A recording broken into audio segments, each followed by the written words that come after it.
we have a hygienist with us. She has been here almost as long as I have.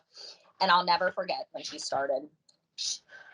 She would not use the computer. She didn't. I remember when she started, um, her handoffs were, it was like, oh, the patient doesn't really want to start that right now. Or they said, they're refinancing their house, or they're paying for their kids' tuition. She would just hear all the no's, and she had a very, very hard time um, overcoming those objections.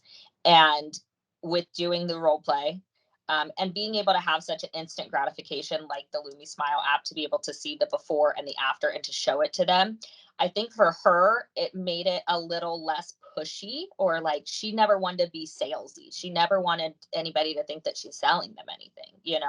And with cosmetics, it's a fine line. We can tell somebody, you're going to need a root canal.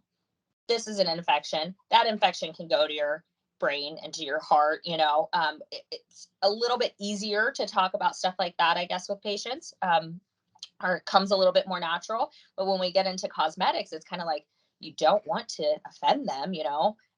Her being able to do the role play and use the LumiSmile app, it kind of just takes a lot of the pressure off of her. And so she's able to go in, and man, she gets so excited when patient starts. Actually, I think one of the cases that we did, it might have been our second or third case ago, that she did all 10. Actually, no, she did 18. We did top and bottom. And it was like, you could just, Amy's just sitting in the room as the patient's like, she calls her husband, and her husband's like, no, just go ahead and do the top and the bottom. And you just see her, she just lights up, and it's like, yes, and so it's good to see their team members have that win, feeling really excited about it.